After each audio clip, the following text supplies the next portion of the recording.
Sowore called the president a criminal and accused him of lying shamelessly about the lack of corruption. Hello and what's up, guys? In this video, a heated clash erupted on Arise News as Rufai and Ojy Okpe lock horns over a shocking DSS move against activist Omoyele Sowore. The DSS wrote to X demanding Sowore'S account be suspended after he called President Bola Ahmed Tinubu a criminal in a tweet. They claim the post is misleading, dangerous, and could trigger protests that threaten national security. But Sowore fired back. Instead of deleting, he reposted the tweet calling the DSS letter a disgrace and an attack on free speech. He vowed never to back down.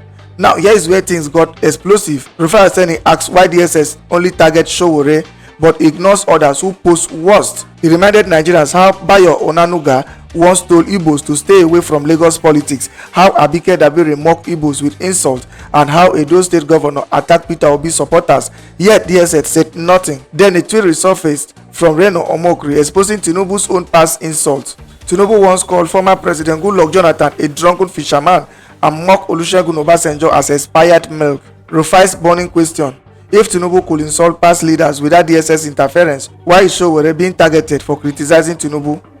Ojy Okpe tried to defend the government, saying Sowore'S word could incite unrest, but Rufai stood firm, accusing DSS of double standards and selective justice.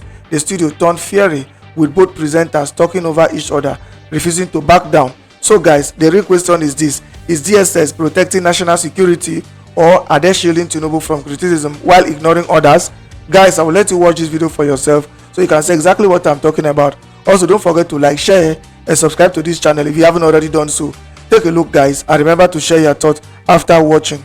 Social media is awash with reactions over a tweet made by the Department of State Services requesting X Corporation to deactivate the account of activist and politician Omoyele Sowore over a post the agency claims is a threat to national security. The DSS made the demand in a letter posted on X, accusing Sowore of posting a tweet on August 25th, which contains misleading information that disparages and ridicules President Bola Ahmed Tinubu. In the post, Sowore called the president a criminal and accused him of lying shamelessly about the lack of corruption. The DSS claims that Sowore'S tweet has caused widespread condemnation and could lead to public protests, threatening national security and damaging the country's reputation. The agency also argued that Sowore'S post violates several Nigerian laws, including the Criminal Code Act and the Cybercrimes Act, which prohibit false information, hate speech, and online harassment. Very detailed tweet there by the DSS. However, in a show of defiance, activist Omoyele Sowore vowed not to delete his controversial tweet.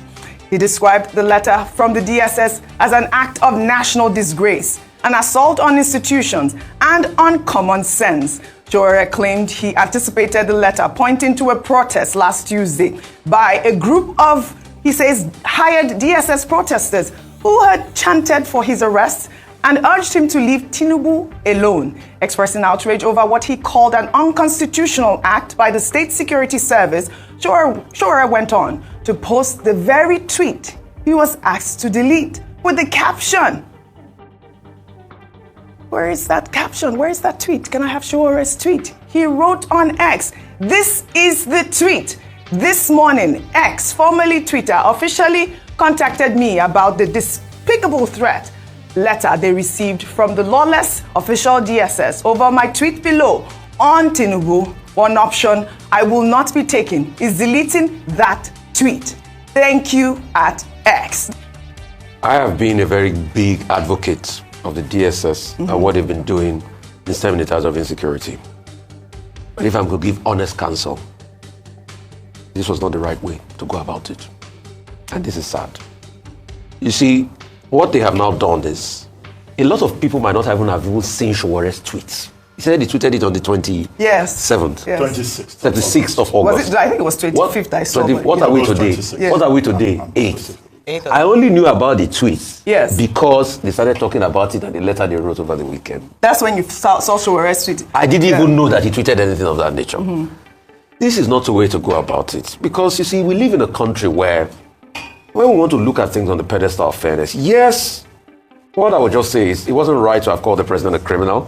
You don't have any court judgment to be able to back that up. But secondly, the other part of the tweets, what the president also went to say in Brazil, that corruption is gone. Corruption is not gone from Nigeria. We also know that corruption is not gone. You know, Rufai, I would like to restate that point again, because I did make it when you mentioned that the president was not saying corruption is gone in Nigeria. He was talking about the fact that corruption is gone from the subsidy regime. Let us just, be sure that that's what he said. No, I think you should play this. I played the Not the half video, Ojy. Play the full statement. We've gone to and he did say that corruption is gone in Nigeria. It was the clarification afterwards. It was the clarification. Afterwards, yes. What's wrong if you have made a statement? No, I'm not. Don't argue. I'm not arguing with you. I just want to make a statement. I'm making a point. But you haven't let me land. You haven't let me land. I'm making a point. Let me finish, please. Would you let me land? Okay, go ahead. Fantastic.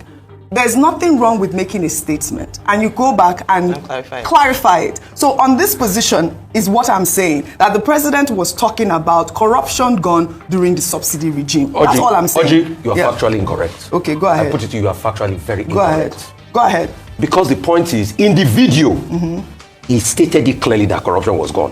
What I just said. Wait, whatever that they sent to be the clarification was not what the president said initially in the video. But he clarified. So in the clarifying is an afterthought. The question is, wait a minute, let me finish. The question is, did the president say corruption is gone or not in the video? He said it. He did. We clarify is an attempt to spin afterwards to be able to mitigate the impact of what the president said.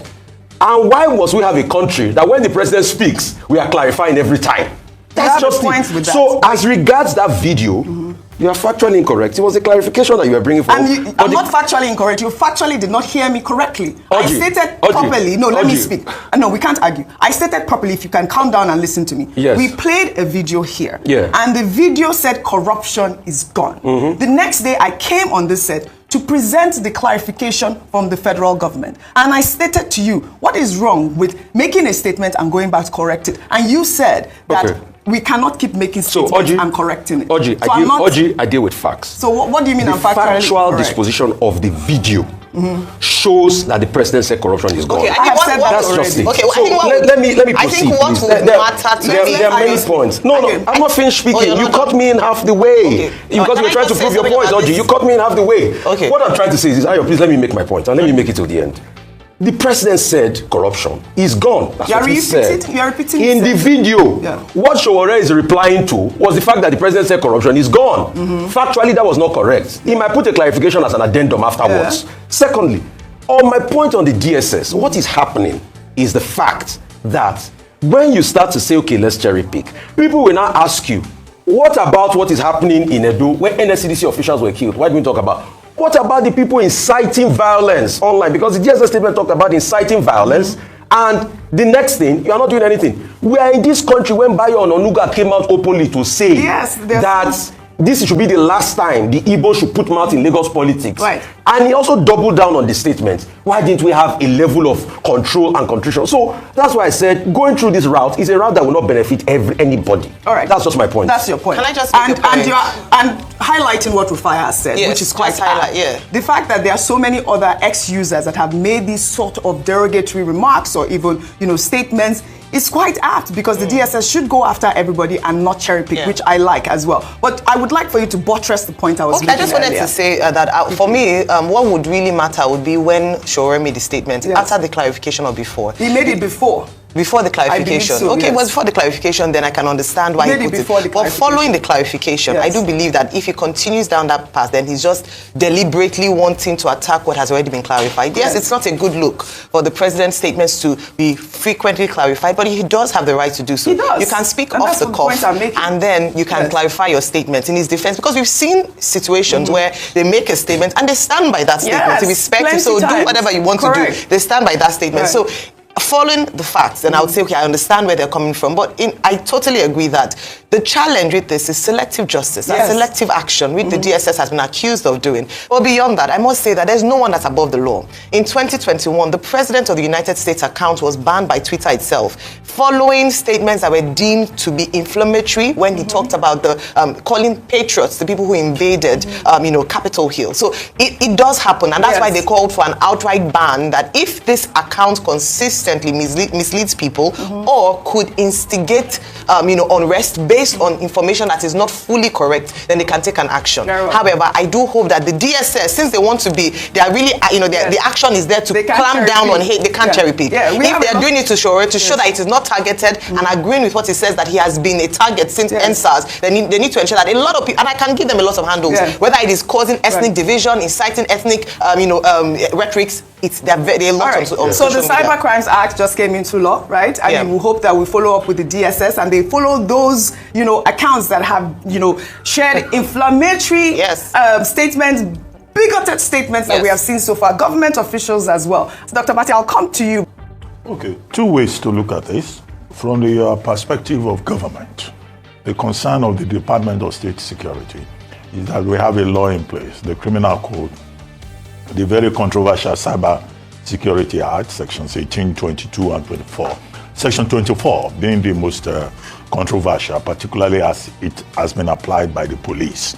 And the DSS is saying, under the laws of our country, we do not allow hate speech or cyberbullying, which will amount to domestic terrorism.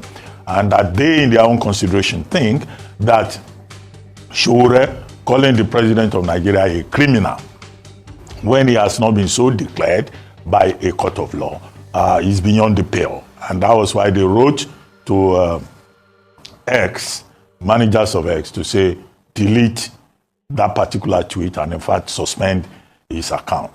Now the ex-managers, following due process, contacted him and gave him the information. But how was this resolved at the end of the day? The tweet was on August 27, and Sowore says he's not going to delete any tweet. And I think that X has also not suspended his account. X probably saying, look, he has the right to free speech and all of that. However, he went a step further to say he's defiant, that he's been persecuted by the Nigerian government.